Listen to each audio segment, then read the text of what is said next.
L'histoire des sondages est une histoire assez récente, dans les années 30 aux États-Unis. Un sociologue, statisticien, psychologue, M. Gallup, a proposé une méthode statistique, c'était une révolution qui permettait de sonder en miniature la société américaine, et il s'est révélé lors des élections les 28 et 1932 que cette méthode était robuste, fiable.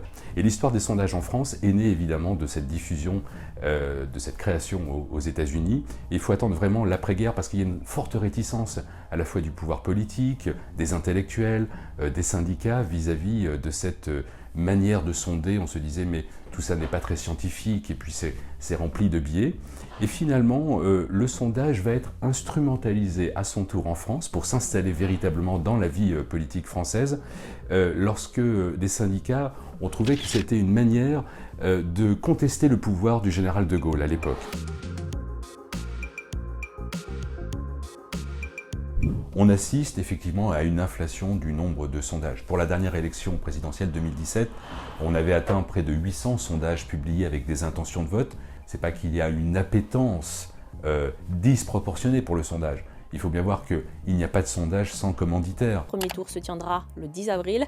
Et selon le sondage Ipsos pour France Info et Le Parisien, Emmanuel Macron perd un demi-point, il est à 27,5. Semaine après semaine, Éric Zemmour gagne du terrain dans les sondages. C'est lié aussi à l'évolution des médias et la profusion de médias d'information en continu qui sont demandeurs de contenu pour alimenter leur ligne éditoriale. Des années 30 jusqu'à 1970, la seule technique de sondage, c'était un entretien face à face. Donc un enquêteur face à un enquêté, avec tous les problèmes que cela pouvait poser en termes de ce qu'on appelle le biais de désirabilité sociale. Donc très souvent, à la fin des années 70, début des années 80, lorsque des entretiens face à face étaient menés et qu'il s'agissait par exemple, de comprendre le poids du Front National, très souvent, cette manière de faire sous-estimait grandement le rapport de force du Front National. Donc il y a eu une petite révolution. On est passé de l'enquête face à face à l'enquête téléphonique, des années 80, je dirais, jusqu'à la fin des années 90. Et puis 2000, c'est l'arrivée d'Internet. Aujourd'hui, le consensus est très large pour dire en France et à l'étranger que les enquêtes en ligne sont voire même plus fiables que les enquêtes par téléphone ou en face à face. Dans le cadre de l'enquête électorale que je dirige, on demandait aux personnes interrogées, un très large échantillon, plus de 13 000 personnes, est-ce qu'ils tiennent compte des sondages? Et quand les répondants nous disaient oui, est-ce que cela influence leur jugement? On a globalement 60% des Français qui nous disent pour cette élection qu'ils n'en tiennent pas compte.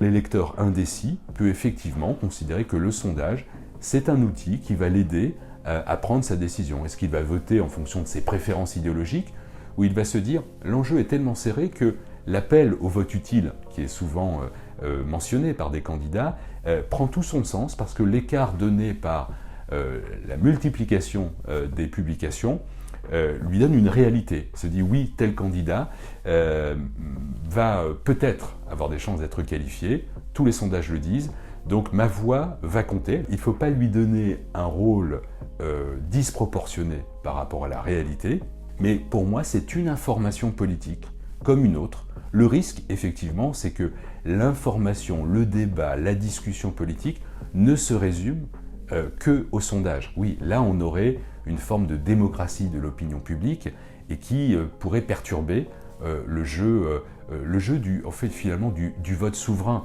c'est-à-dire cet individu seul avec sa conscience, capable de faire un choix fondé sur une compréhension des enjeux, des programmes des candidats.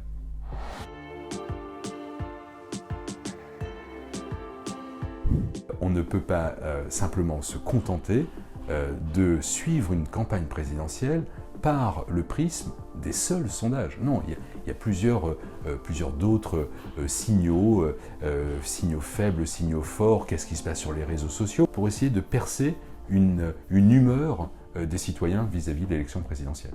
Pour moi, le point essentiel, c'est s'assurer qu'un certain nombre de critères scientifiques sont respectés. En France, il faut le rappeler, nous sommes le seul pays au monde où les sondages sont fortement réglementés et régulés par une commission des sondages. Je pense que ce n'est pas l'instrument en tant que tel qui serait non fiable, c'est davantage l'interprétation que l'ensemble des commanditaires des sondages réalisent.